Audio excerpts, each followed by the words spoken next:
नमस्कार।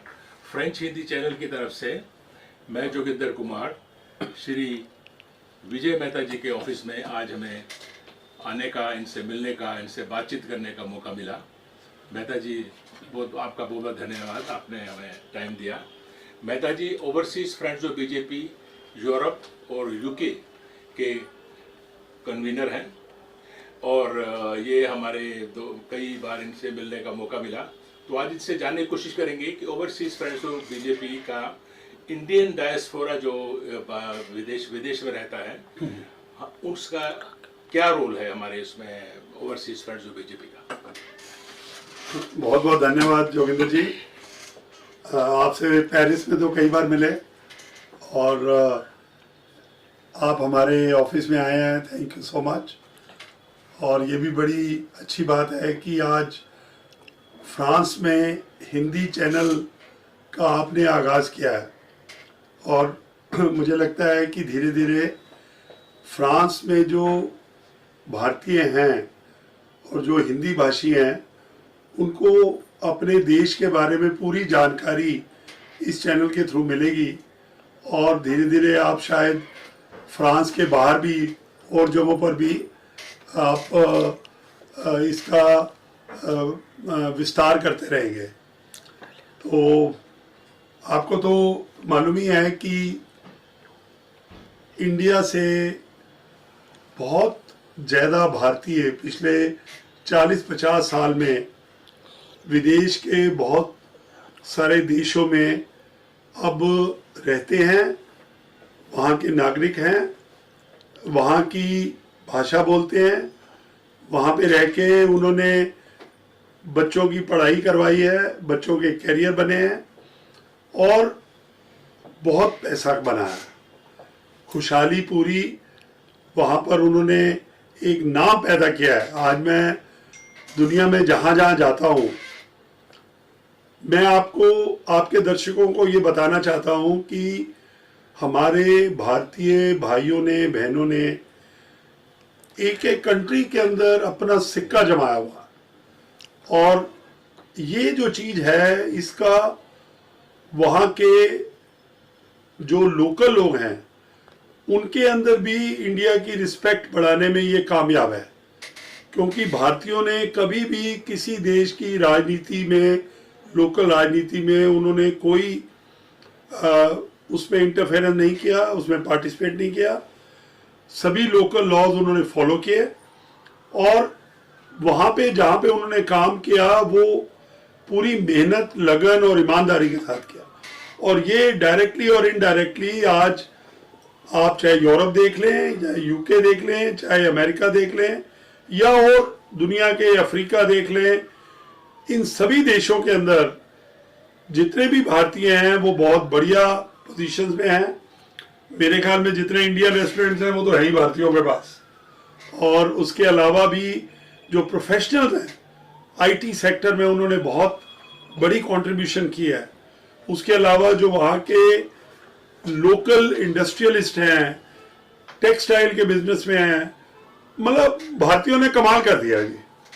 सो that is the situation. और हमारा काम है कि वहाँ पे जो भारतीय हैं बड़ी उनसे एक तरीके का, उनको, मुझे ये लगता है कि उनको जितना भारत के त्योहार वो मनाते हैं, जितने प्यार से, मोहब्बत से और जितने सलीके से वो मनाते हैं, उतने अब इंडिया में भी बहुत जगहों पे नहीं मनाते।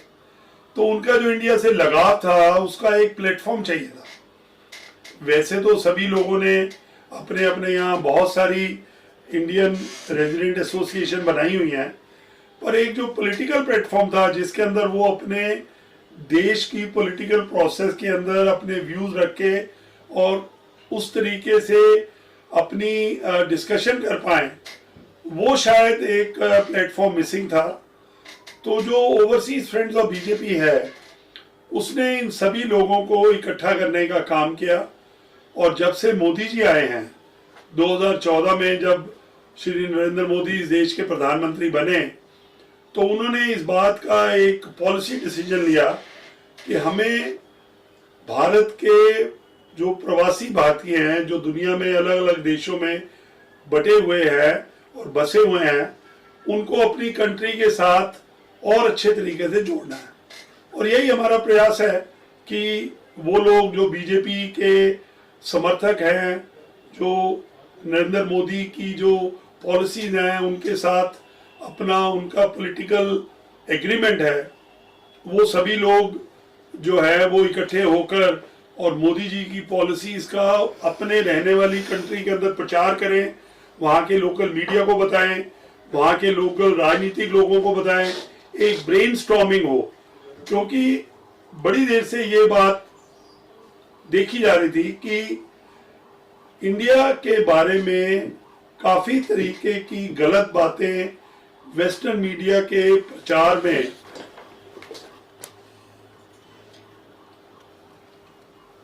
बहुत तरीके की गलत बातें फॉरेन कंट्री के प्रचार में शामिल हो जाती थी, क्योंकि इंडिया से क्लैरिफाई करना मिनिस्ट्री को बड़ा डिफिकल्ट था।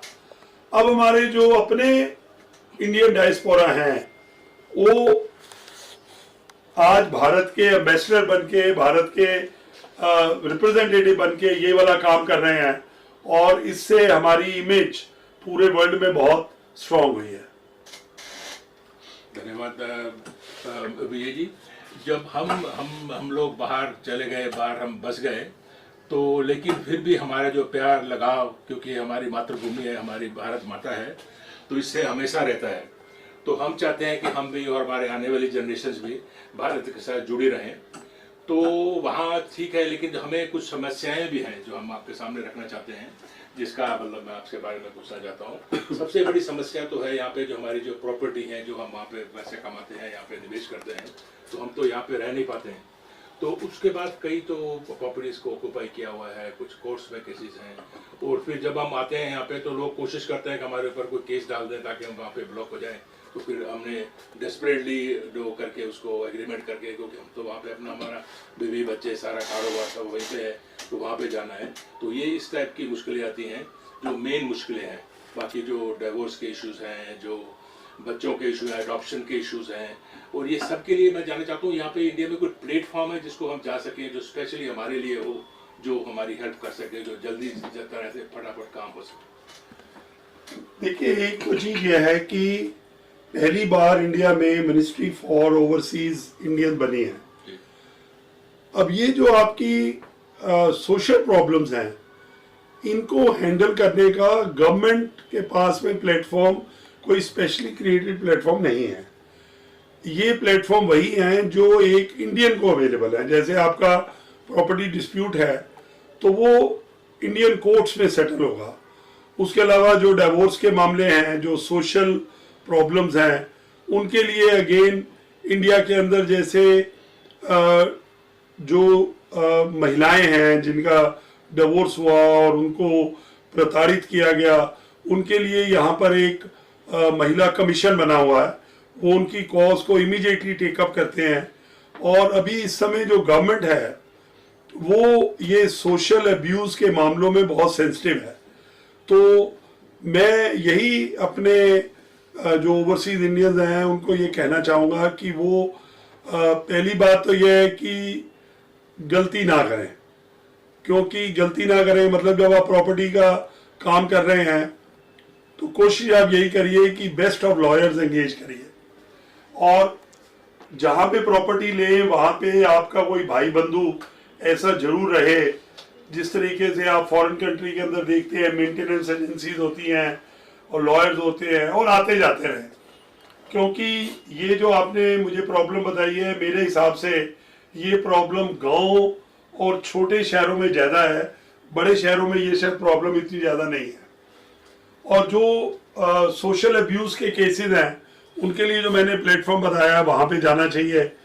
बाकी उसके अलावा जो आपकी जनरल प्रॉब्लम्स हैं उसके अंदर में जो चीज़ें जो लेजिस्लेटिव लेवल पे सॉर्ट आउट होनी है उसके बारे में भी मिनिस्ट्री ऑफ एक्सटर्नल अफेयर बहुत एक्टिव है।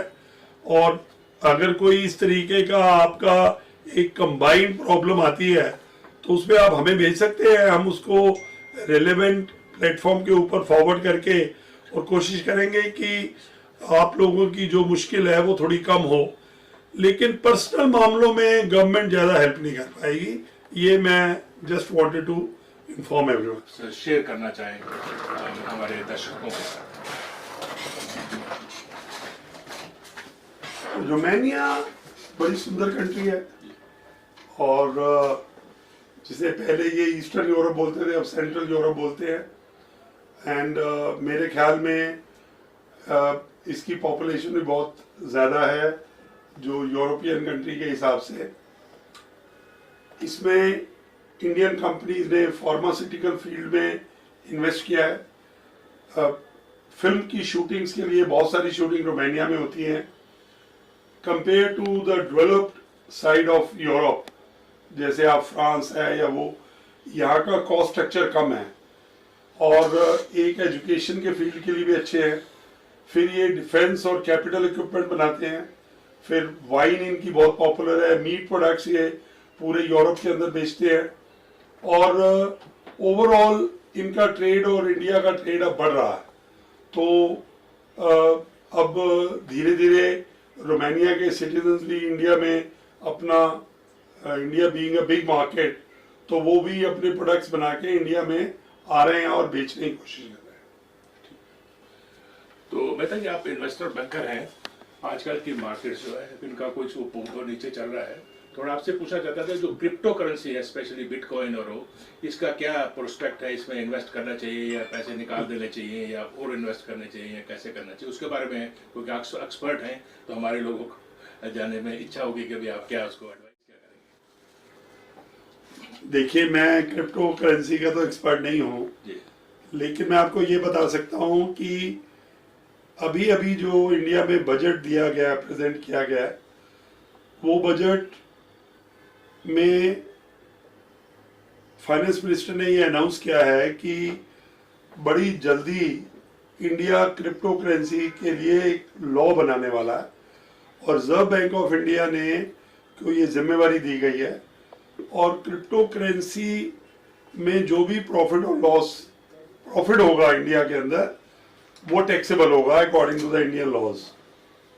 फाइनेंस मिनिस्टर ने ये भी बोला है कि अब इंडिया अपनी क्रिप्टो करेंसी शुरू कर रहा है।